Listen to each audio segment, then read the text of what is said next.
श्री सूर्याय नमः। आज रविवार को आप सुनिए रविवार व्रत की कथा। प्राचीन काल में एक राजा था और एक रानी थी। उनके पास सिपाही, घोड़े, दासियां, दास, धन दौलत सब कुछ था, सिर्फ उनकी संतान नहीं थी। इसी कारण वे दोनों राजा रानी बहुत दुखी रहते थे। संतान प्राप्ति के लिए उन्होंने हर तरह के दान, धर्म, धार्मिक अनुष्ठान, जप, मंत्र, पूजा पाठ आदि सब किया, लेकिन इससे उनका कोई फायदा नहीं हुआ। जब राजा और रानी वृद्ध होने लगे तो दोनों को बहुत ही चिंता हो गई। वे दोनों सोच में पड़ गए कि अब हमारे इतने बड़े राज्य का क्या होगा, कौन बनेगा इस राज्य का वारिस, कौन लेगा प्रजा की जिम्मेदारी। राजा और रानी दिन रात इसी चिंता में घुटने लगे। उन्हें खाने और पीने की भी सुध नहीं रहती थी। तो एक सुबह राजा के दरबार में एक साधु आता है तो दासी रानी को इत्तला करती है। तब वह दासी से कहती है, ये मेरा अंतिम दान धर्म है, इसके बाद मैं अपने हाथों से कोई दान धर्म नहीं करूंगी। रानी चावल भरा छाछ हाथ में लेकर बाहर आती है और साधु की झोली में भिक्षा डालने आगे बढ़ती है तो उसके चेहरे पर छाई उद्विग्नता साधु की दृष्टि में आती है। वह उससे पूछता है कि रानी साहिबा, आपको क्या हुआ है, आपको क्यों इतनी उदासी हो गई है। तब रानी साधु को सारी हकीकत बताती है और सिसकने लगती है। उस पर वह साधु कुछ पल गंभीर हो जाता है और कहता है कि चिंता मत करो रानी साहिबा, आपकी संतान की इच्छा पूरी हो जाएगी। आपकी कोख से एक पुत्र का जन्म होगा, मात्र वह 14 साल तक ही आप लोगों को मिलेगा। इसके आगे वह जीवित नहीं रह पाएगा। इससे बढ़कर आपको कुछ देना मेरे लिए संभव नहीं है। अपनी बात पूरी करते उसने अपनी झोली में हाथ डाला। झोली में हाथ डालकर थोड़ी सी भभूत निकालकर उसने रानी को दी और कहा, आप और महाराज दोनों इसे बांटकर ग्रहण कर लेना, तुम्हें जल्द ही पुत्र की प्राप्ति होगी। और वह साधु अपनी राह को चला गया।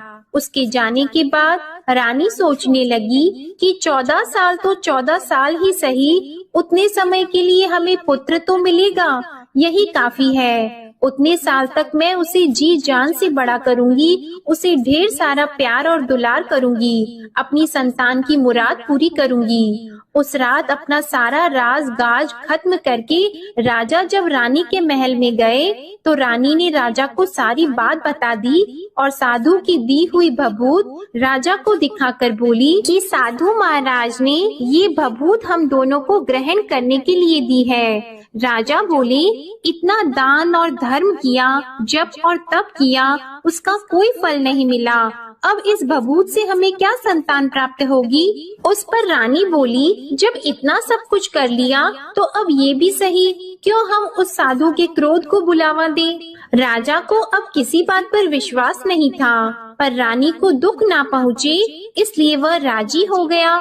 और राजा रानी दोनों नहाते धोते हैं, फिर अपने भगवान का नाम का स्मरण करते हैं, अपने पुरखों को स्मरण करते हैं और उस साधु महाराज का नाम स्मरण करके वह भभूत बांटकर दोनों खाते हैं। उसके बाद दोनों निश्चित होकर सो जाते हैं। तो कुछ दिन गुजर जाते हैं और साधु द्वारा कहे अनुसार रानी गर्भवती हो जाती है। उस पर राजा और रानी दोनों की खुशी गगन में नहीं समाती। राजा रानी से बोलते हैं, महारानी सचमुच साधु महाराज की कृपा हो गई। तो 9 महीने बाद रानी ने एक सुंदर पुत्र को जन्म दिया।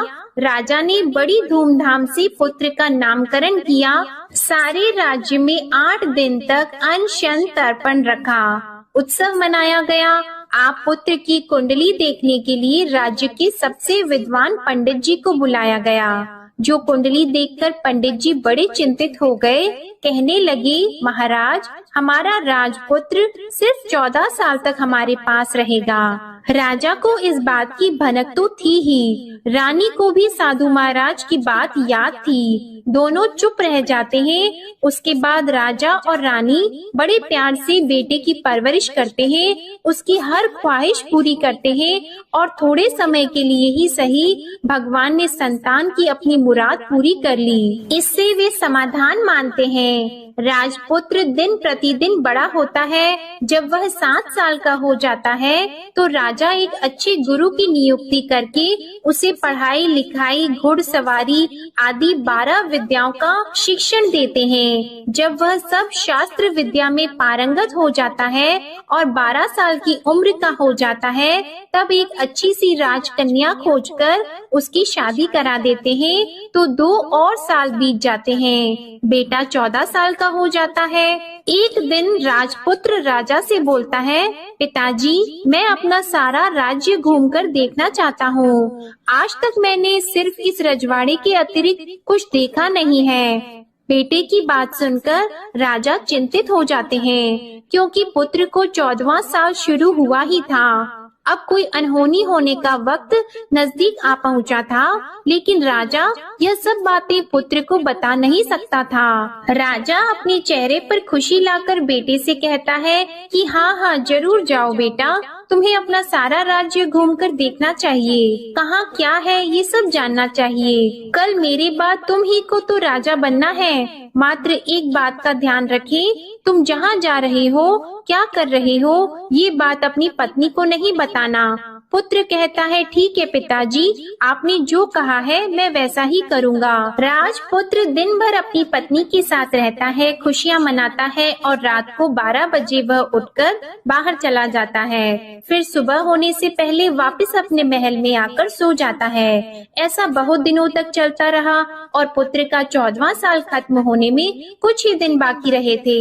इतने में उसकी पत्नी यानी छोटी रानी रात में जाग जाती है। वह देखती है कि बिस्तर पर राजपुत्र नहीं है। वह महल में सब जगह देखती है तो राजपुत्र कहीं भी नजर नहीं आते। तो वह क्या करती, किससे कहती? वह चुपचाप रहती है। फिर वह सुबह होने पर देखती है कि उसका पति अपनी जगह सोया हुआ है। वह पति से कुछ नहीं पूछती है, लेकिन दूसरी रात भी जब वैसा ही होता है, तीसरी और चौथी रात और कुछ दिनों तक ऐसा ही चलता रहता है, तब रानी बहुत ही चिंतित हो जाती है। उसके मन में ढेर सारे सवाल उठते हैं, लेकिन उसे पूछने में डर लगता है। शायद पति गुस्सा कर बैठे। सास ससुर से पूछने के बारे में सोचा तो उसकी कुल मर्यादा बीच में आ जाती थी। तो इस तरह वह मन ही मन घुटती रहती थी। इस हालत में उसे खाने पीने में दिलचस्पी नहीं होती थी। वह दुबली पतली हो जाती है। तो उस राज्य में फूल बेचने वाली एक बूढ़ी मालिन थी। वह हमेशा छोटी रानी को फूल देने उसके महल में आती थी। उस बुढ़िया का ध्यान छोटी रानी पर पड़ जाता है। वह उससे पूछती है, बेटी, तुम्हें किस बात का दुख है? तुम इस तरह सूख कर कांटा क्यों बनी हो? उस पर रानी कहती है, क्या बताऊं तुम्हें अम्मा, तुम्हारा राजपुत्र हर रात्रि को बाहर चला जाता है और सुबह वापस लौट कर आ जाता है। वह कहाँ जाता है, क्या करता है, यह सोच सोच कर मैं अन्न जल ग्रहण नहीं कर पाती हूँ और सूख सूख कर इस तरह कांटा बन रही हूँ। बुढ़िया सब बात सुनकर उसे एक उपाय बताती है कि बेटा ऐसा करना, आज रात को तुम सोना मत, उसके पीछे जाकर देखना कि वह कहाँ जाता है, क्या करता है और उसकी अच्छी तरह से पहरेदारी करना। तो छोटी रानी बोली कि अगर मुझे नींद आ गई तो बुढ़िया बोली कि तुम्हें नींद न आए इसलिए एक काम करना, अपने बाएं हाथ की उंगली में एक जख्म कर देना, उस पर थोड़ी सी मिर्ची छिड़कना, उससे तुम्हें बड़ी जलन होगी और उस पीड़ा से तुम्हें रात भर नींद नहीं आएगी। रानी बुढ़िया के कहे अनुसार वही करती है। उंगली की जलन से उसे बड़ी देर तक नींद नहीं आती, लेकिन बाद में वो सो जाती है। दूसरे दिन सुबह बुढ़िया फूल लेकर उसके महल में पहुँचती है और पूछती है, क्या हुआ बेटी, क्या तुम देख पाई कि पति कहाँ जाता है? रानी कहती है, नहीं अम्मा, पहले कुछ समय जलन के कारण मुझे नींद नहीं आई, पर कुछ देर के पश्चात मैं सो गई। बुढ़िया कहती है, कोई बात नहीं, आज तुम उंगली पर पहले से थोड़ा बड़ा जख्म करना और ज्यादा मिर्च लगाना। तो रानी ने वैसा ही किया, परंतु वह सिर्फ पति को बाहर निकलते हुए देख पाती है, उसके पीछे नहीं जा सकती क्योंकि उसे फिर से नींद आ जाती है। दूसरे दिन सुबह बुढ़िया आती है तो उसके पूछने से पहले ही रानी रोककर कहती है, अम्मा, मैं आज भी उसकी पहरेदारी ठीक तरह से नहीं कर पाई। बुढ़िया कहती है, रोना नहीं बेटी, सब कुछ ठीक हो जाएगा। तुम आज रात जख्म और बड़ा करना और उस पर ज्यादा मिर्ची लगाना, और एक काम करना कि जब वह जाने के लिए निकलता है तब उसका रास्ता रोकना। बुढ़िया ने जैसा बताया रानी ने वैसा ही किया। आज रात उसे नींद नहीं आती है। पति जब रात को महल से निकलने के लिए चलने लगता है तो वह बुढ़िया ने जैसा बताया वैसे ही करती है। दौड़कर जाकर पति का रास्ता रोकती है और कहती है, कहाँ जा रहे हो, किससे मिलने जा रहे हो, मुझे बताओ। राजपुत्र उसे समझाने की बहुत कोशिश करता है। देखो, अगर मैंने तुम्हें यह बता दिया तो मैं तुम्हें दोबारा नहीं मिल पाऊंगा। रानी कहती है, कोई बात नहीं, ना मिल पाओ, लेकिन आप रात के समय कहाँ जाते हो यह मुझे बता दो। राजपुत्र निरुपाय हो जाता है। पत्नी की जिद के आगे उसकी एक नहीं चल पाती। ठीक उसी समय उसका 14वां साल खत्म हो रहा होता है, 15वां साल लगने वाला होता है। जो होता है वह हो जाने दो, यह सोचता है और कुछ चावल मंत्रों से सिद्ध करके पत्नी को देकर कहता है कि इन चावल के दानों को हाथ की मुट्ठी में पकड़ना। पहले दाएं हाथ में पकड़े चावल मेरे ऊपर फेंकना, मैं कौन हूँ तुम्हें पता चल जाएगा। बाद में बाएं हाथ में पकड़े चावल मेरे ऊपर फेंकना, मैं जैसा था तुम्हें मिल जाऊंगा। लेकिन यदि तुम बाएं हाथ के चावल मेरे ऊपर फेंकना भूल गई तो मैं तुम्हें कभी नहीं मिल पाऊंगा। रानी ने कहा, नहीं भूलूंगी। रानी बड़े आत्मविश्वास के साथ यह कहकर दाएं हाथ में पकड़े चावल पति के ऊपर फेंक देती है तो राजपुत्र एकदम एक विशाल घोड़ा बन जाता है। एकदम उम्दा सफेद गर्दन पर लंबी अयाल देखते देखते वह तेजी से दौड़ने लगता है। रानी उस घोड़े को एकदम भौचक्की होकर देखने लगती है और पति ने बाएं हाथ के चावल फेंकने की जो बात कही थी वह भूल जाती है। उसकी आंखों के सामने घोड़ा महल से बाहर निकलकर चला जाता है। घोड़ा जो महल से बाहर जाता है तो वापस नहीं आता। अब रानी को बड़ा पश्चाताप हुआ। वह स्वयं को कोसने लगती है, लेकिन अब उसका कोई फायदा नहीं होने वाला था। राजपुत्र अब वापस नहीं आने वाला था। सुबह होते ही महाराजा को सब बात पता चली। उन्हें बहुत दुख होता है। वे बिस्तर पकड़ते हैं और राह देखते हैं कि एक दिन उनका बेटा वापस आ जाए। इस तरह 1 महीना गुजरता है, 3 महीने गुजरते हैं, आखिर 6 महीने पूरे हो जाते हैं। राजपुत्र का कोई अता पता नहीं चलता। प्रधान राजपुत्र को ढूंढने के लिए राज्य के गांव-गांव सिपाही भेजता है, लेकिन उन्हें कोई सफलता नहीं मिलती। इधर रानी अपनी हठ के कारण पति गायब हो गया है, ये सोचकर स्वयं को मन ही मन कोसती है और प्रण लेती है कि कुछ भी करके पति को ढूंढ कर लाएगी और उसे वापस घर लेकर आएगी। एक दिन सुबह उठकर सास ससुर के महल में जाती है और कहती है कि मैं अपने पति की खोज में जा रही हूँ। महाराजा को और क्या चाहिए था, कुछ भी करके उनका बेटा उन्हें वापस मिलने चाहिए था। वे बहू को जाने की अनुमति देकर कहने लगे, बेटी तुम्हें जो चाहे वह करो, जहाँ जाना है वहाँ जाओ, लेकिन हमारे बेटे को वापस लेकर आओ। अब रानी अपना शाही भेष बदलकर एक सेठानी बन जाती है। कुछ दासियों को, कुछ नौकरों को साथ ले लेती है, कुछ सामान साथ ले लेती है और राज्य की सीमा पर जाकर वहाँ एक भोजनालय खोल देती है। वहाँ आने वाले सब यात्रियों को खाना मुफ्त में देने लगती है। मात्र एक शर्त रखी कि खाने वाले को उसकी देखी हुई कोई अजीब चीज उसकी मालकिन को यानी राजकन्या को बतानी पड़ेगी, तो वहाँ आने वाला हर नागरिक अपनी तरफ से मैंने ये देखा, मैंने वह देखा कहकर वहाँ से मुफ्त खाना खाकर जाता था। परंतु रानी को जो बात चाहिए थी वह अब तक नहीं मिली थी। ऐसे ही कुछ दिन बीत गए तो रानी के महल में फूल लेकर जाने वाली बुढ़िया के एक बेटा और बहू थे। उनका एक छोटा बेटा था, यानी बुढ़िया का एक पोता था। तो बेटा और बहू सुबह काम के लिए निकलते थे, तो पोते को संभालने की जिम्मेदारी बुढ़िया पर रहती थी। दिन भर पोते को संभालती थी। एक दिन बुढ़िया को पान खाने की आदत थी, तो पान लगाने के लिए चूना चाहिए था। वह उसे तैयार करने के लिए सीपी लेकर आई। इन सीपियों को भूनने के लिए गोबर के कंडे चाहिए थे। कंडे इकट्ठा करने के लिए वह बांस की टोकरी लेकर चरवाहे के मैदान में गई। वहाँ बहुत सारे कंडे थे। उन्हें जमा करते करते उसे घर आने में अंधेरा हो गया।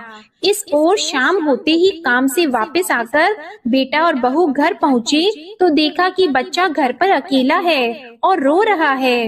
वे दोनों गुस्से से लाल पीले हो गए।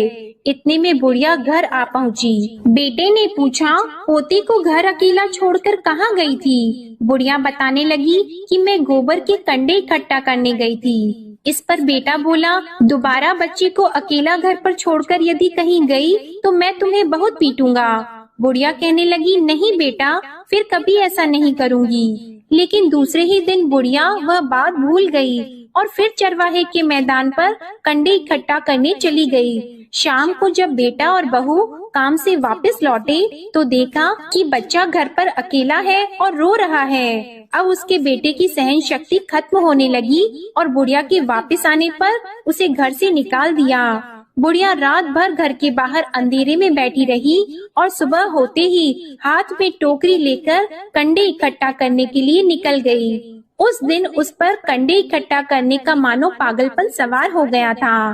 कंडे इकट्ठा करते करते जब अंधेरा हो गया, उसे मालूम ही नहीं चला। उसे जब ध्यान आया तो गांव का रास्ता भी ठीक तरह से दिखाई नहीं दे रहा था। वह अंधेरे में आंखें फाड़कर देखती देखती किसी तरह आगे निकल पड़ी। तो एक कपिला गाय छन छन की आवाज करते गली की घंटी बजाते ठुमक कर उस मैदान पर आ गई। उसे देखकर बुढ़िया सोचने लगी कि इस गाय के पीछे पीछे जाऊंगी तो गांव तक पहुंच जाऊंगी। तब बुढ़िया उसके पीछे पीछे जाने लगी। वह गाय उस मैदान से लेकर एक एक करके 6 मैदान पार करती है। आखिर में वह 7वें मैदान तक पहुंचती है, तो क्या होता है कि उस मैदान पर एक बड़ा सा पत्थर है। गाय जाकर उस पत्थर को अपना सींग मारती है। जब गाय ने सींग मारा तो वह पत्थर दूर हट गया और पाताल में नीचे जाने की सीढ़ियां दिखाई देने लगी। तब वह गाय उन सीढ़ियों से नीचे जाने लगी। बुढ़िया वह सब देख रही थी और झट से जाके गाय की पूंछ को पकड़ लिया। वह गाय के साथ नीचे पाताल में पहुंच गई और तुरंत ही गाय की पूंछ छोड़ दी और इधर उधर देखने लगी। उसने देखा कि वहाँ दीप और दिए जलते हैं और तेज रोशनी गाय के ऊपर पड़ती है और वहाँ अद्भुत घटनाएं घटने लगती है। गाय के नीचे जाते ही उसके गले में अपने आप सांकल पड़ गई और छम छम करके कोई दूध आड़ी में गाय का दूध दूहने लगा। लेकिन जो भी कोई वह कर रहा है वह मात्र दिखाई नहीं दे रहा है। बुढ़िया बहुत घबरा गई, कहाँ आकर फंस गई यह सोचने लगी और यहाँ वहाँ छिपने के लिए जगह ढूंढने लगी, लेकिन उसे कहीं भी जगह नहीं मिली। हर जगह उजाला ही उजाला था। तो वह एक कोने में खड़ी हो गई और जो कुछ सामने हो रहा था उसे चुपचाप देखने लगी। उसने देखा कि वहाँ एक उम्दा सफेद घोड़ा और 2 कुंड थे। उसमें से एक कुंड में उस घोड़े ने छलांग लगाई और ऊपर आ गया और उस घोड़े को अब राजपुत्र का रूप प्राप्त हो गया। उसने दूसरे कुंड के पानी में स्नान किया, वहाँ रखे नए कपड़े पहने और नजदीक ही एक सुंदर पलंग था, उस पर आकर वह बैठ गया। उसके सामने अपने आप 5 पकवानों की थाली आ गई। दूध की एक प्याली भी आ गई, 5 सुपारी आ गई। उसके सामने एक दिया जलता रहा और राजपुत्र ने खाना खाया, पानी पिया, 5 सुपारी खाई और बिस्तर पर लेट जाने से पहले सूर्य देव का स्मरण करके सामने जलते हुए दिए से पूछा, हे दीपंकर, मेरे माता पिता क्या कर रहे हैं? दिया बताने लगा, बेटे के शोक में डूबे हैं। राज कौन संभाल रहा है? तो उसने बोला कि राज्य प्रधान संभालते हैं। उसने पूछा कि मेरी पत्नी क्या करती है? तो दिए ने बोला कि उसने चौराहे पर भोजनालय शुरू किया है और आते जाते लोगों से वह नई खबर के बारे में पूछती रहती है। दिए के यों कहते ही राजपुत्र कहने लगा कि ठीक है। उसके बाद वह सो गया बुढ़िया कोने में खड़ी हुई सब देख रही थी। ऐसी अद्भुत घटना उसने जिंदगी में पहली बार देखी थी। उसे अंदर ही अंदर चुलबुलाहट होने लगी। वह अपनी भूख प्यास भूल गई और आगे क्या होता है कि उसे उत्सुकता से देखने लगती है। लेकिन उसके बाद और कुछ घटनाएं नहीं घटती। रात गुजर गई और सुबह हो गई। पलंग पर सोया हुआ राजपुत्र उठा और फिर से पहले वाले कुंड में छलांग लगाई। तो अब वह फिर से घोड़ा बनकर कुंड से बाहर आ गया। वह तेजी से उच्च पाताल नगरी से बाहर निकल गया, लेकिन वह कहाँ गया बुढ़िया को कुछ पता नहीं चला। उसके बाद पिछली रात की तरह कोई उस गाय को छमछम करके दूध दोहने लगा। जैसे ही दूध दोहना खत्म हुआ, उसके गले की सांकल अपने आप खुल गई और वह गाय तेजी से ऊपर जाने लगी, सीढ़ियों की ओर भागने लगी। गाय को दौड़ता देखकर बुढ़िया सोचने लगी कि अब गाय के साथ यहाँ से ऊपर जाना ही समझदारी होगी, नहीं तो कोई मुसीबत आकर उसके ऊपर टपक जाएगी। झट से उसने गाय की पूंछ पकड़ ली और गाय के साथ ऊपर आ गई। गाय जब मैदान में पहुंची तो उस सुरंग का रास्ता अपने आप बंद हो गया और उसके मुंह पर एक बड़ा सा पत्थर पहले की तरह खड़ा हो गया। ऊपर आकर वह गाय जंगल की ओर निकल गई। इधर बुढ़िया एकदम बावली सी हो गई। उसने पाताल नगरी में जो कुछ देखा था वह जल्द से जल्द किसी को बताने के लिए उतावली हो गई। उसे एकदम याद आया कि नगर की सीमा पार कोई औरत भोजनालय चलाती है और नई बात बताने वालों को अच्छा खाना पीना मुफ्त में देती है। वह सोचने लगी कि क्यों न मैं ये बात उस औरत को जाकर बताऊं। यदि उसे ये बात पसंद आ गई तो बाकी जीवन खाने पीने की झंझट से मुक्ति मिल जाएगी। बुढ़िया ने मन में तय किया और तुरंत उस भोजनालय के द्वार पर टंगे नगाड़े के सामने खड़ी हो गई और जोर जोर से नगाड़ा बजाना शुरू कर दिया।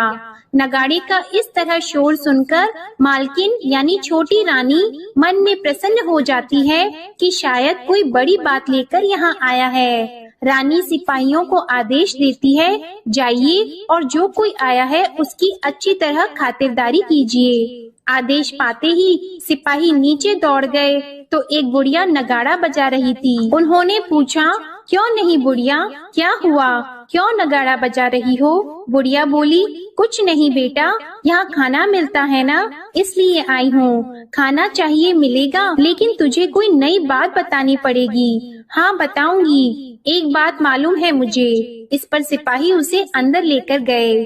उनको मालकिन का आदेश था कि जो कोई बूढ़ा बुजुर्ग वहाँ आए उनके साथ अच्छी तरह पेश आना, उनका अच्छे से आदर सत्कार करना। तो सिपाही ने उस बुढ़िया का भरपूर आदर सत्कार किया। यह उसे बड़ी सिद्ध थाली भरकर व्यंजन परोसते हैं। बुढ़िया कुछ दिनों से भूखी थी, वह खाने पर टूट पड़ी। खाना खाने के बाद सिपाही ने उसे नई साड़ी पहनने को दी। उसके बाद उसे लेकर रानी के पास आए। बुढ़िया और रानी ने तुरंत एक दूसरे को पहचान लिया। तब रानी ने बुढ़िया से कहा कि अम्मा अब बताओ तुमने क्या नई बात देखी है? नई बात? मैंने कोई नई बात नहीं देखी है। बुढ़िया बोली, वह तो मेरे पास तुम्हें देने के लिए खाने के पैसे नहीं थे, इसलिए मैंने झूठ कहा और नगाड़ा बजाया। रानी ने कहा, अम्मा घबराना नहीं, मैं किसी को तुम्हारा नाम नहीं बताऊंगी। फिर भी बुढ़िया ने कहा कि मेरे पास कोई नई बात नहीं है। इस पर रानी ने उससे कहा, देखो अम्मा, यदि तुमने मुझे वह नई बात बताई तो जिंदगी भर मैं तुम्हारी देखभाल करूंगी और तुम्हें रानी माता की तरह रखूंगी। अब बुढ़िया बताने को तैयार हो गई। उसने जो कुछ उस चारागाह वाले मैदान पर देखा था वह सब कुछ कुंवर रानी को बता दिया। बुढ़िया की वे बातें सुनकर कुंवरनी को यकीन हो गया कि वह राजपुत्र उसी का पति है। वह तुरंत बुढ़िया से कहने लगी कि अब माँ मुझे उस जगह पर ले चलो। तब बुढ़िया बोली, नहीं बेटी, वह पाताल राज्य है, सांप है। यदि किसी ने तुम्हें देख लिया तो तुम्हारी जान खतरे में पड़ सकती है। लेकिन रानी उसकी एक भी नहीं सुनती, उसे उस जगह ले जाने के लिए हट करने लगी। आखिर में बुढ़िया ने उसका कहना मान लिया और कहने लगी, ठीक है, मैं तुम्हें वहाँ ले जा सकती हूँ, पर आज नहीं, कल वहाँ जाना है तो शाम को ही जाना होगा। तो दूसरे दिन दोपहर को रानी बुढ़िया के साथ उस मैदान पर गई और एक जगह छुपकर गाय के आने की राह देखने लगी। दिन ढलते ही अंधेरा गिरने लगा और गाय हमेशा की तरह वहां आ गई। मैदान के उस कोने में जाकर उसने पत्थर पर सींग मारा तो छत से पत्थर हटकर वहां सुरंग में जाने का रास्ता खुल गया। गाय उस रास्ते से नीचे उतरने लगी तो बुढ़िया रानी से कहने लगी, जल्दी आगे बढ़ो, हम गाय की पूंछ पकड़कर नीचे उतरेंगे। तो दोनों गाय की पूंछ पकड़कर नीचे उतर गईं। बुढ़िया पहले जिस कोने में छिपी थी उस कोने में छिप गई। अब नीचे सब कुछ पहले जैसा घटित हो रहा था। गाय के गले में अपने आप सांकल पड़ गई। कोई अदृश्य रूप से उसका दूध दोहने लगा। एक सफेद उम्दे घोड़े ने आकर एक कुंड में छलांग लगाई तो राजपुत्र के रूप में ऊपर आया। वह राजपुत्र दूसरे कुंड में नहाने लगा। बाद में उसके सामने खाने की थाली आ गई, दूध की प्याली आ गई, पान का बीड़ा आ गया। राजपुत्र सब ग्रहण करके सोने के लिए पलंग पर गया तो सोने से पहले सूर्य देव का स्मरण करके वह दिए से पूछने लगा, दीपांकर मेरे माता पिता क्या कर रहे हैं? तो दिया कुछ जवाब नहीं देता बल्कि वह बुझने लगता है। तब राजपुत्र को कुछ घटित हुआ है इसका संदेह हो गया। वह उदास हो गया और जो कुछ हुआ है वह हो जाने दो ऐसा सोचकर फिर से बिस्तर पर लेट गया। अब रानी का संयम छूट गया। वह दौड़कर पति के पास गई और उसके पैर पकड़ने के लिए आगे बढ़ने लगी। राजपुत्र तुरंत ही पत्नी को पहचान गया।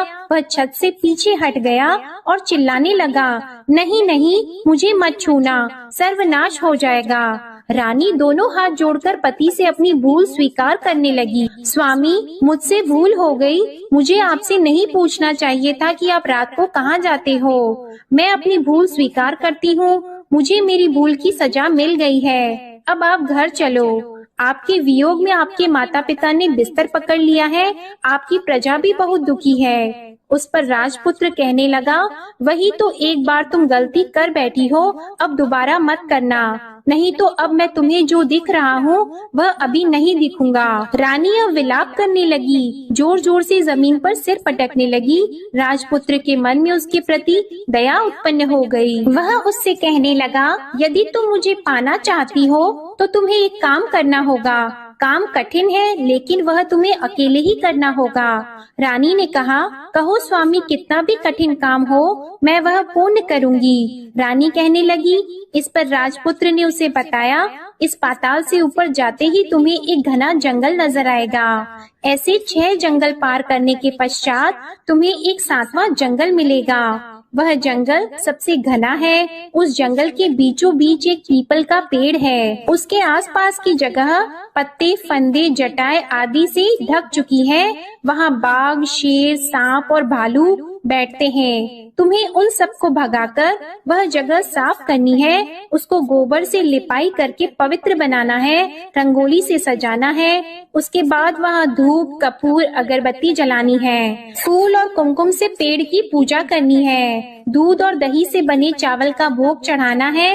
ये सब तुम्हें दोपहर को 12 बजे से पहले करना है। 12 बजने के समय तुम्हें उस जगह पर बैठकर सूर्य भगवान का ध्यान करना है। ठीक 12 बजे सूर्य भगवान का रथ वहाँ उतरेगा। वे सब देखकर खुश हो जाएंगे और कहेंगे कि जिस किसी ने भी ये सब किया है उसे मैं मनचाहा फल दूंगा। तो तुम सामने जाकर उसके रथ का दाहिना घोड़ा मांगना, मैं तुम्हें मिल जाऊंगा। इतनी बात कहकर राजपुत्र अपने पलंग पर सो गया और छोटी रानी भोर होने की राह देखने लगी। भोर होते ही वह बुढ़िया के साथ गाय की पूंछ पकड़कर ऊपर आ गई। ऊपर आने के बाद वह बुढ़िया से कहने लगी, अम्मा, अब मैं अकेले ही आगे जाऊंगी, तुम भोजनालय वापस चली जाओ। वह जंगल में जाकर राजपुत्र की बताई जगह ढूंढने लगी और स्वयं आरी से वह जगह साफ कर दी। बाद में राजपुत्र ने जैसे बताया वैसे ही लिपाई पोताई करके वापस आ गई। दूसरे दिन सुबह होने से पहले उठी और जंगल में उस जगह पहुंची। वहां जाकर इत्र और गुलाब का पानी छिड़ककर उस जगह सुगंधित धूप अगरबत्ती जलाकर उसे पवित्र किया और पूजा की सब सामग्री वहां तैयार कर सूर्य भगवान का ध्यान करके बैठ गई। जैसे कि पति ने बताया था कि दोपहर को ठीक 12 बजे सूर्य भगवान का रथ उस पीपल के पेड़ पर आकर रुका है। सूर्य भगवान ने जब रथ से नीचे देखा तो सुगंधित वातावरण देखकर वे बहुत प्रसन्न हो गए। फिर वे बोले, जिस किसी ने यह काम किया है वह यहाँ आकर आज मुझसे कुछ भी मांगे मैं उसे दे दूंगा। रानी ने जब ये शब्द सुने तो बिना समय गंवाए दौड़कर उनके सामने आ गई और उनको साष्टांग नमस्कार करके बोली, भगवान वह मैं ही हूँ, मैंने ही यह जगह साफ की है। अच्छा, तो तुम्हें जो चाहिए वह मांगो। भगवान, मुझे आपके रथ का दाहिना घोड़ा चाहिए। सूर्य भगवान बोले, नहीं नहीं, मैं तुम्हें और कुछ भी दे सकता हूँ, लेकिन यह घोड़ा नहीं दे सकता। मेरे रथ के 12 घोड़े हैं, तुम चाहो तो कोई और घोड़ा मांग लो, लेकिन यह दाहिना घोड़ा नहीं, वह मैं तुम्हें नहीं दे सकता। छोटी रानी ने एक नहीं सुनी, वह सूर्य देव से एक ही बात कह रही थी, वही दाहिना घोड़ा दे दीजिए, नहीं तो मैं आपके पैरों में गिरकर अपनी जान दे दूंगी। अब सूर्य देव धर्म संकट में पड़ गए। उन्होंने वचन दे दिया था, अब अपने वचन से पलट भी तो नहीं सकते थे। ठीक है, दे दिया तुम्हें घोड़ा, सूर्य देव ने कहा।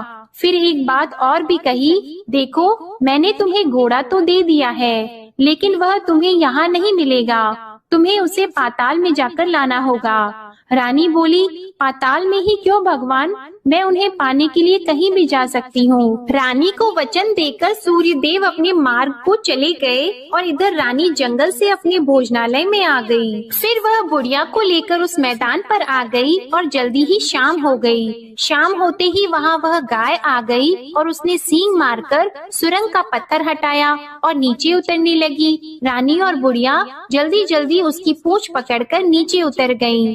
नीचे पाताल में सब घटनाएं पहले की तरह ही घटने लगी। घोड़े का एक कुंड में नहाकर राजपुत्र बन जाना, नहा धोकर पलंग पर जाकर बैठना, तो उसे खाने की थाली, दूध की प्याली आना, पान का बीड़ा आना। लेकिन आज एक नई बात घटी। आज 2-2 थाली, 2-2 दूध की प्याली और 2-2 पान के बीड़े उसके सामने आए। वह कुछ नहीं बोला। अपने हिस्से की थाली खाकर, दूध पीकर और पान का बीड़ा चबाकर वह सोने चला गया और हमेशा की तरह दिए से पूछने लगा, दिए दिए दीपंकर, मेरे माता पिता क्या करते हैं? दिए ने बताया, वे दोनों तुम्हारे शोक में मरने की स्थिति में पहुंच गए हैं। ऐसा? झट से उसकी आंखों में आंसू टपकने लगे।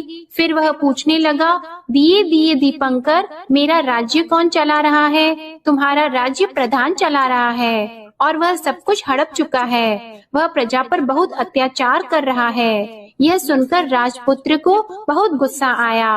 वह गुस्से से अपनी मुट्ठी भींचने लगा। अब वह पूछने लगा, दिए दिए दीपंकर, मेरी पत्नी क्या कर रही है? अब दिया कुछ नहीं बोला और चुप रहा। अब रानी का संयम जवाब दे गया। वह दौड़कर पति के गले लग गई। अब मैं तुम्हें मिल गया। राजपुत्र कहने लगा, सच कहते हो? अब आप फिर से घोड़ा तो नहीं बनोगे ना? नहीं, दोबारा घोड़ा नहीं बनूंगा। तुमने जो इतने सारे कष्ट उठाए हैं मुझे पाने के लिए, इसलिए सूर्य देव ने मुझे सदा के लिए घोड़े के जन्म से मुक्त कर दिया है। राजपुत्र ने बड़े प्यार से कहा और उसे गले लगाया। उसके आंसू पोंछे और कुछ देर के पश्चात सुबह हो गई तो गाय की श्रृंखला टूटकर वह ऊपर भूलोक जाने लगी। रानी, राजपुत्र और बुढ़िया उसकी पूंछ पकड़कर ऊपर आ गए। ऊपर आने पर वे सीधे भोजनालय में पहुँचे। वहाँ का सब सामान लोगों में बांट दिया और उसको ताला लगाकर अपने राज्य में लौट आए। राजपुत्र वापस आता है और उसके तेवर देखकर प्रधान घबरा जाता है। राजपुत्र ने उसे बंदी बनाकर कैद खाने में डाल दिया और राज्य की बागडोर अपने हाथ में ले ली। उसके बाद वह अपने माता पिता को मिलने उनके महल में गया। तब राजपुत्र क्या देखता है कि उसके माता पिता उसके शोक में अस्थि पंजर बने हुए हैं। पुत्र को वापस आया देखकर मरणासन राजा रानी की आंखों से टप टप आंसू बहने लगे। इन दोनों ने पुत्र को गले लगा लिया, उसे प्यार से सहलाया और इतना होने के बाद उनकी सेहत में एकदम सुधार आने लगा। वे अब बिस्तर से उठकर बैठ गए हैं, पुत्र को आशीर्वाद देने लगे हैं। राजपुत्र के आने की खबर तुरंत ही राज्य में फैल गई। प्रजा खुशी से फूली नहीं समाई। प्रजाजन राजमहल के सामने इकट्ठा हो गए। राजपुत्र ने भी उन्हें दर्शन दिए और आज से उन्हें कोई दुख नहीं पहुंचाएगा, ऐसा वचन भी दिया। अब राजा अपने पुत्र का राज्याभिषेक करके उसे सिंहासन पर बिठाता है और बहू को महारानी का दर्जा देता है और स्वयं अपनी पत्नी के साथ ईश्वर स्मरण करते खुशी से दिन बिताता है। महाराजा बना राजपुत्र अच्छी तरह से राज्य चलाने लगा और अपनी पत्नी के साथ सुख शांति से जीवन बिताने लगा। उस बुढ़िया को रानी ने अपने ही पास रख लिया और उसकी अच्छी तरह से देखभाल करने लगी। बुढ़िया और उसके बुढ़ापे के दिन खुशी से गुजरने लगे। प्रेम से बोलिए सूर्य नारायण भगवान की जय। आपको आज की कथा पसंद आए तो वीडियो को लाइक करना मत भूलिएगा, शेयर कीजिएगा, कमेंट में भगवान श्री सूर्य नारायण की जय लिखिएगा और चैनल को भी सब्सक्राइब करिएगा। इसी के साथ आज आप हमारे चैनल पर कार्तिक मास महात्म्य की कथा और छठी मैया की कथा भी जरूर सुनिएगा। प्रेम से बोलिए श्री सूर्य नारायण भगवान की जय।